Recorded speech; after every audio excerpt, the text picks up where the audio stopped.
Cyclones, nothing more to express. Whenever it comes and it damages coastal sites. And the narrowness of the continental shelf on the east coast.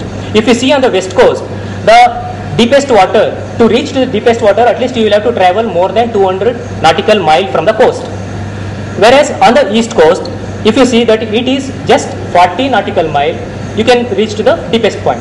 Whenever the deep water currents comes and hits to the shore, it doesn't take much time to reach the coast. So then the coastal damage is taking place. Whereas on the west coast, it will be lesser comparatively. And the removal of sand.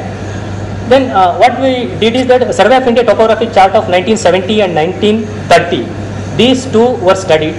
The coastline were digitized and both of them were plotted on the present available satellite image of IRS P6 satellite. Here, this study reveals that the shoreline has progressed 497 meter landward at Chavadikuppam, north of Pumpuar, and 380 meter at Tranquebar, respectively, for the last 77 years. This is the record as of today.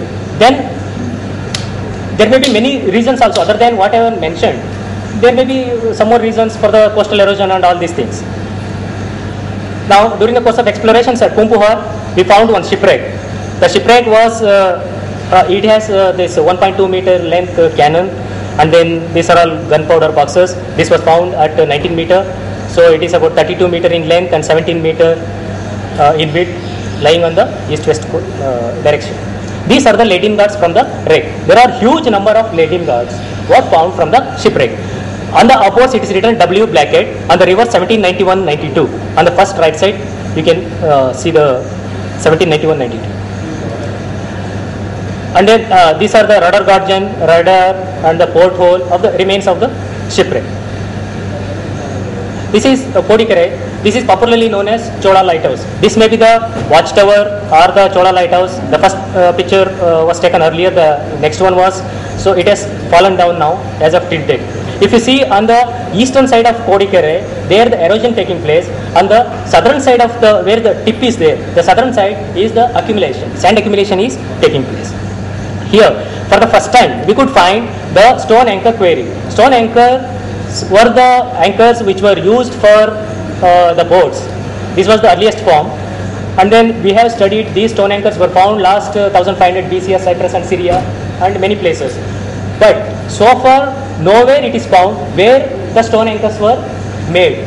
The stone anchors were used, found, but where is the source of rock? All those things are there. But this is where at Manapadu we could find these. The stone anchors were extracted from here, that too during night of a particular community, and there are so many issues. This is for the first time we could see. This is the iron anchor which we found from the marine archaeological explorations at Mahabalipuram and Pumpuar brought to light several remains of submerged underwater, and the traditions mentioning the submergence of these towns have been partially confirmed. Coastal erosion plays a major role in the shoreline changes.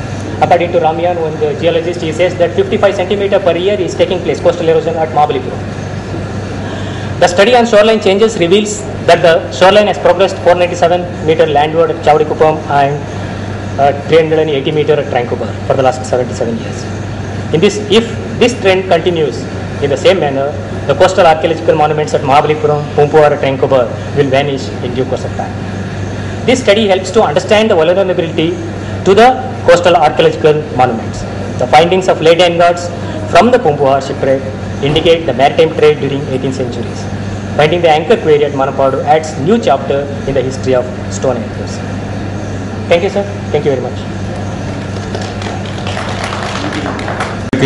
கடலடியிலே மூழ்கி சங்கெடுப்பவர்கள் கூறுகிறார்கள். அங்கு அண்மையில் இந்த ஒரிசா பாலசுப்ரமணியம் அவர்கள் அங்கு வந்து சில சிலைகளை அங்கிருந்து எடுத்துள்ளார்கள்.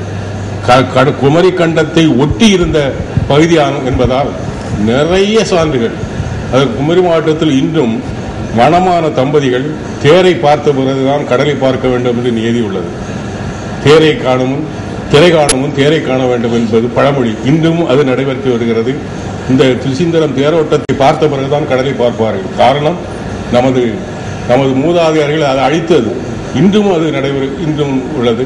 அதே போன்று நிறைய தொல்காப்பியர் அதங்கோட்டாசான் எல்லாம் அங்கு வாழ்ந்ததற்குள்ள நிறைய சான்றுகள் கிடைக்கின்றன. அங்கு வந்து கள ஆய்வும் மண்ணடி ஆய்வும் ஆழ்கடல் ஆய்வும் நடத்தினால் தமிழின் உண்மையான வரலாறு வெளியே வரும்.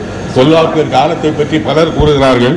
அந்த தொல்காப்பிய அந்த இரண்டாவது தமிழ்ச் சங்கம் எப்பொழுது நடந்தது என்று அறிய வேண்டுமானால் கடலடி ஆய்வு நடத்த வேண்டும்.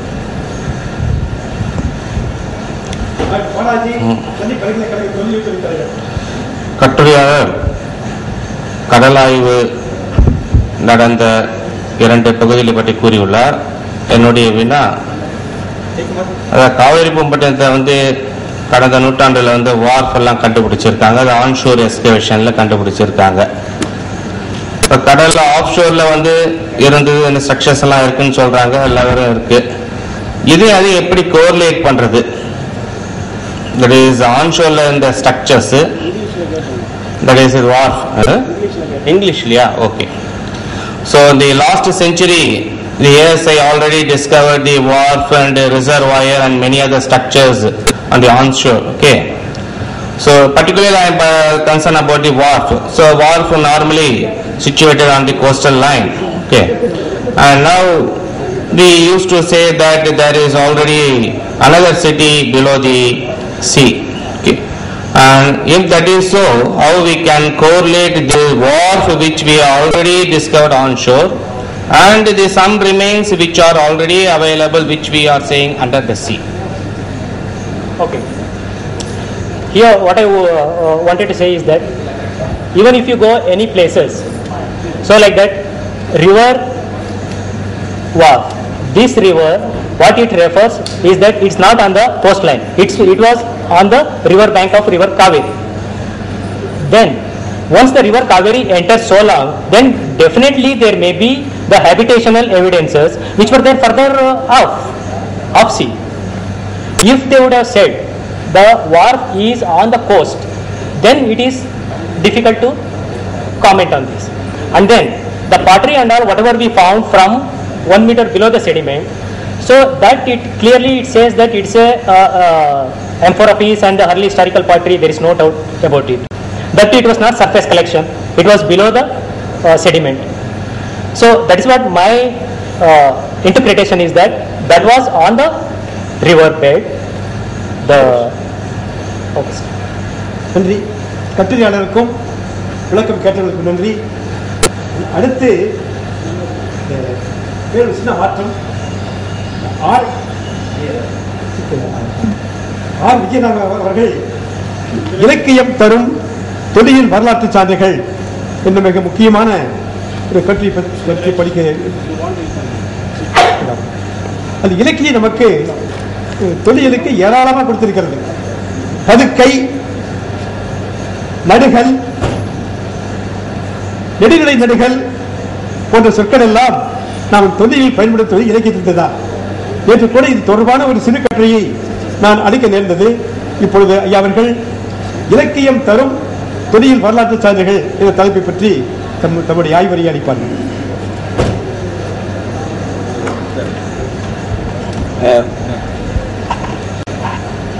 முதற்கண் என்னை சபையில் நிறுத்திய தமிழ் நண்பர்களுக்கு என் நன்றி.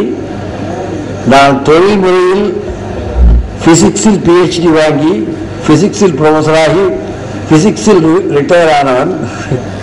இருந்தும் தமிழ் என்னுடைய குல சொத்து. ஆகவே என்னுடைய பாட்டனார் அவர்களுடைய ஆசையால் இங்கே வந்து நிற்கிறேன். நீங்கள் என்னுடைய தமிழ் ஆர்வத்தை